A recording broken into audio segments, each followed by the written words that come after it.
All right. Hey, everybody. I'm Miss Elizabeth. Put down my mask right there. Well, welcome to Stories for All Ages. Today I have Brer Rabbit, also known as Brother Rabbit. There's going to be some other characters making their appearance in here too.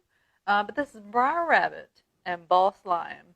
And it's written by Brad Kessler and illustrated by Bill Mayer. And it's collected by Joel Chandler Harris, all the stories. So this is called A Classic Southern Tale. All right. So Brer Rabbit and Boss Lion. You see those teeth? What are they going to get to? So way down in the deepest south, along the river they now call Mississippi, there once lived an assembly of animals who were all the best of friends. Now, this was a good long time ago, so long ago that most folks forget, but sometimes still remember, how the animals in Briar Village all got along just as kindly as any critters could. They helped each other out of fixes and fixed each other out of hard times. Things were peaceable and pleasant, and generally speaking, that is. But one day, all that changed when Boss Lion, the king of the forest, as he liked to call himself, came along and set himself down in an old cave on the outskirts of Briar Village. Now, as everyone knows, or ought to know, Boss Lion was not a fella to be messing with. He was the meanest, baddest, biggest, smelliest, proudest, fattest cat in the forest, and he was not so nice besides. He had a mouthful of scissor-sharp teeth. He had claws that could cut clear through cottonwood tree, and a mane of hair that he kept slicked and oiled at all times. And this here Boss Lion, if it isn't clear already, was certainly no vegetarian. And sure, as a hog's a pig and vice versa, Boss Lion lived up to his ferocious reputation. He gobbled up paws full of goslings. He swallowed a six-pack of piglets. He lay about on the outskirts of town, fat and mean, doing not a lick of work, eating up whatever animal came along, and being just generally antisociable in his behavior. Ooh. Ain't no lie. After a few days, them Briar folks had enough of Boss Lion and held a meeting to see what they could do about him. They gathered in the center of town and argued back and forth, this way and that, then that way and this, and a few other ways besides. And finally, they decided that someone would have to go to Boss Lion and explain to him the score. If he kept up the way he was doing, he would destroy the village, and there wouldn't be any more animals left to live there. Things were getting so bad, they decided to make a deal with Boss Lion. If he promised to stay inside his cave, they would come every day to feed him. Then Briar Fox stepped forward, cleared his throat. Well, folks, he said, seeing that we've got that matter settled, all we've got to do now is figure out who's going to talk to Boss Lion. At that, all them folks suddenly fell silent. After a couple minutes, Briar Pig snorted and spoke up. I wouldn't mind one bit telling that old lion what we've decided here, but I've got some rooting to do before the rains come. And then Briar Bear came forward.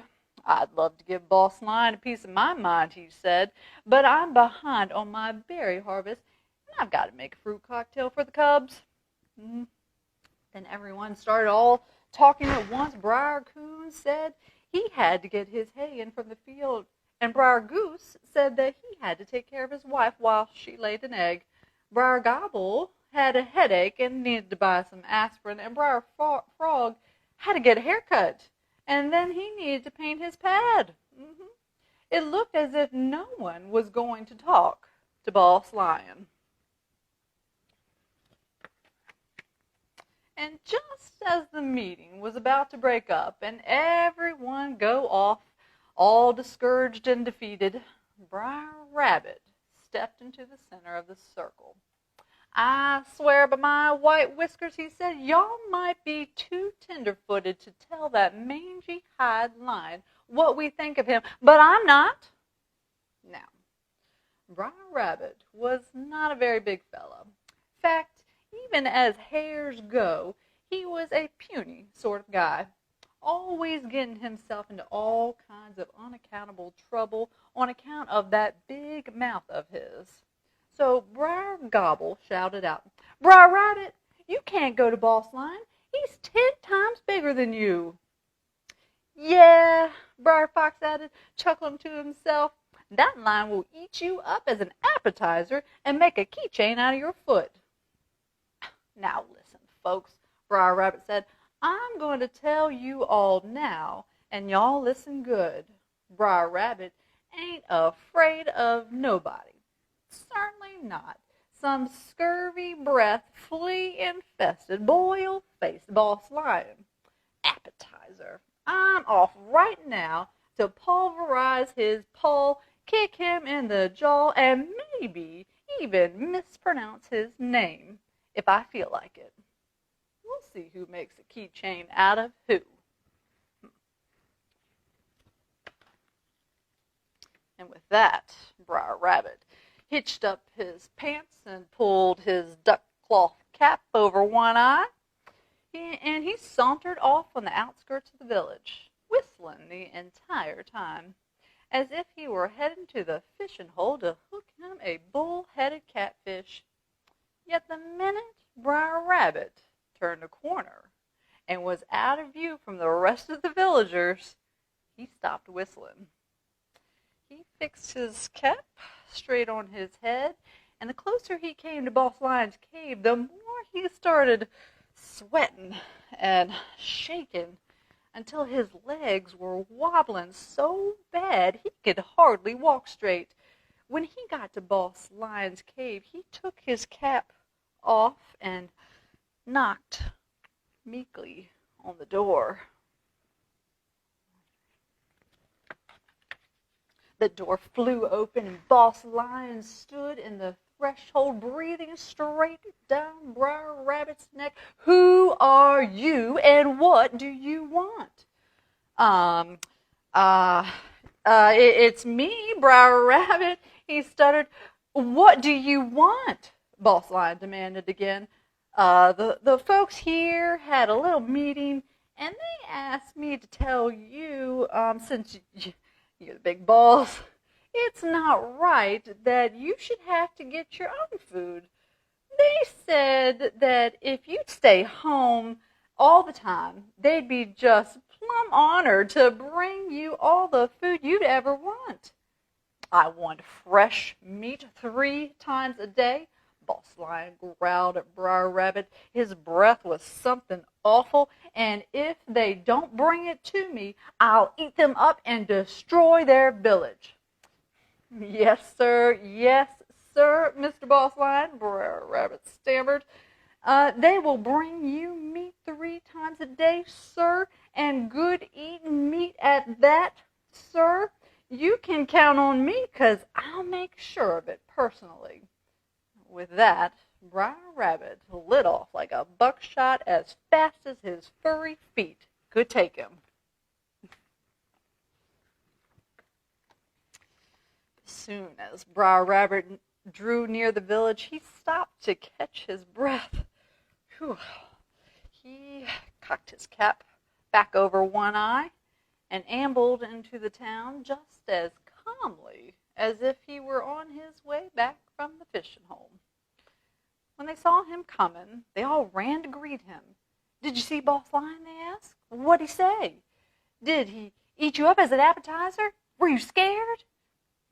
Brer Rabbit silenced them with a wave of his paw. "No, I told you time and time again that Brer Rabbit ain't afraid of no fat cat lion. You asked me to tell him your mind, and I did. Those folks were considerably curious, and demanded of Brer Rabbit a full accounting of what had happened.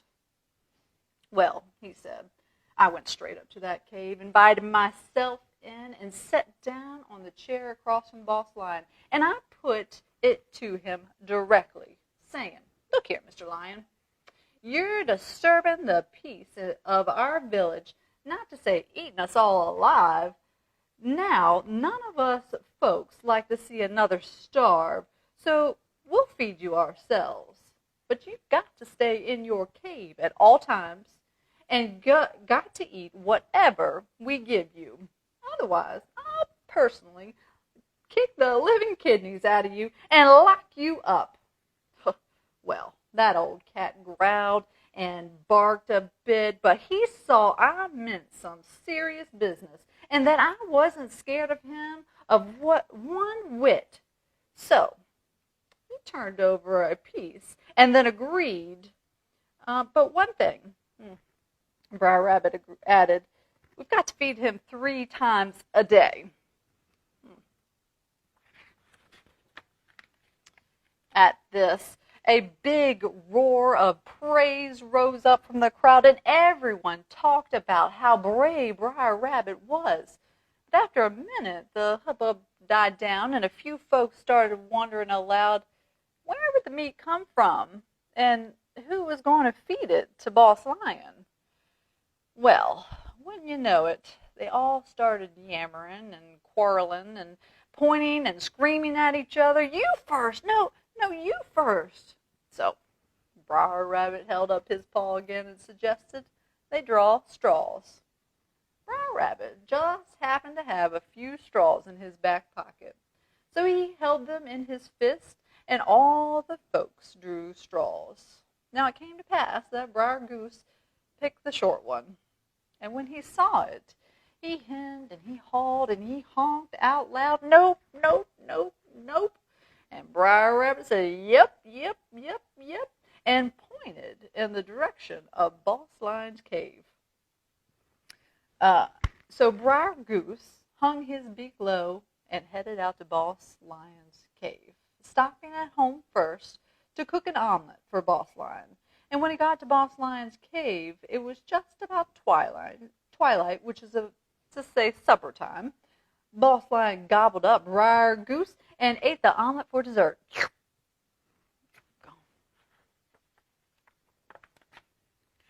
The next morning, Brer Rabbit held the straws again, and this time Brer Pig drew the short one. And when he saw it, he squealed and screamed and oinked out loud, "Nope, nope, nope, nope, nope." And Brer Rabbit said, "Yep, yep, yep, yep, yep," and pointed in the direction of Boss Lion's cave on the outskirts of town.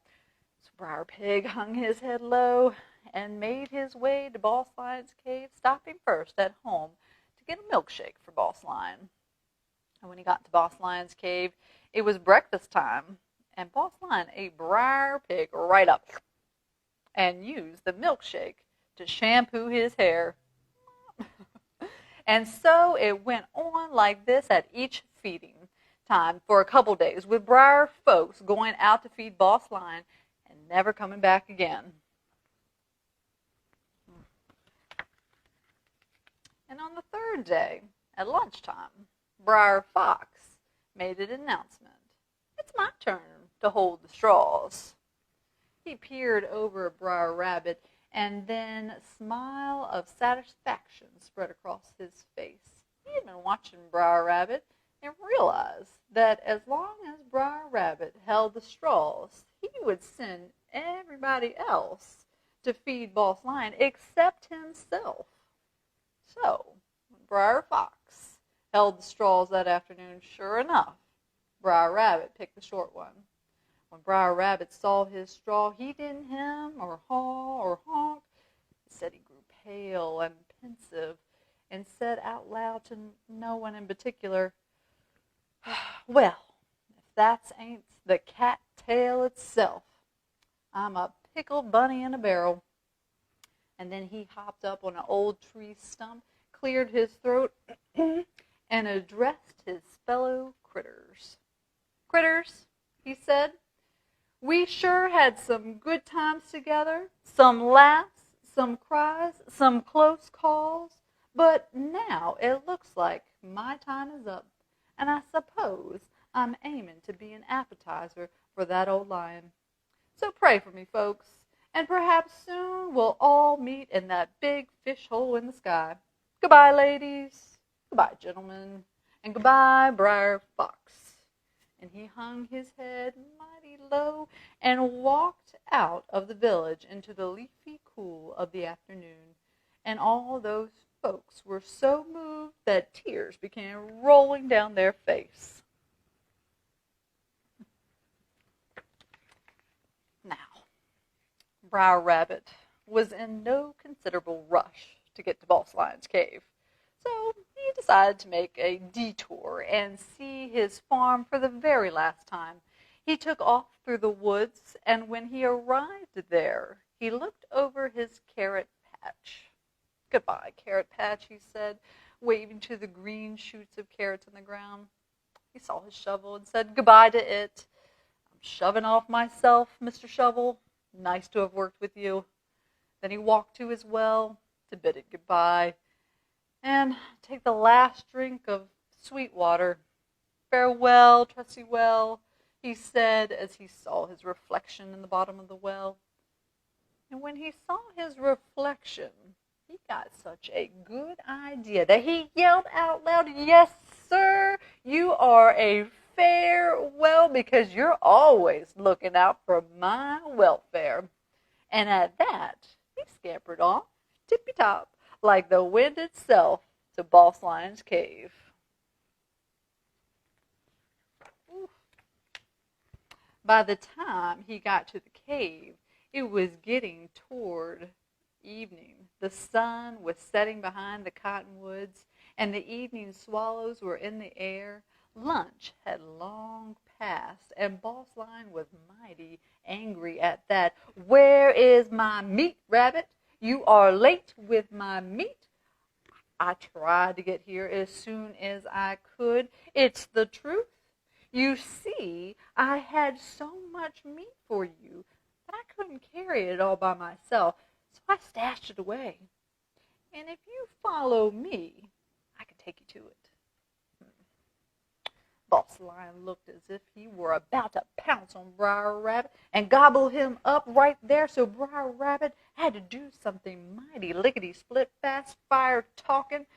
"Look here, Boss Lion," he pleaded. "I'm just a teeny rabbit, and I'd only be an appetizer to a big lion like you. Why, I wouldn't even be an appetizer. I'd just be a bite of fur and bones.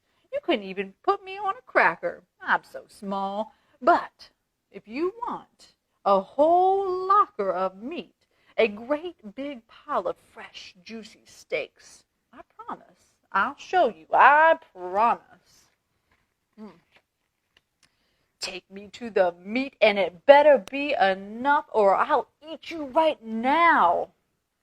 And so they took off together through the woods to Brer Rabbit's farm. When they reached his well, Brer Rabbit opened the door, looked in, and fell backwards as if he had been stung by a honeybee. "There's some big critter in there, and he's eating your meat." Boss Lion pushed Brer Rabbit aside and stuck his head in the well. "Who are you?" he growled. Down deep in the well, and a few seconds later, his echo came back up. "Who are you?"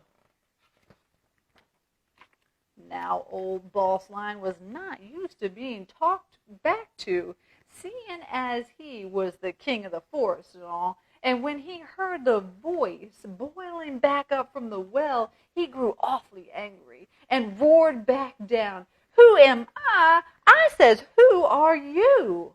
And once again, the voice came back. "Who am I? I says, who are you?"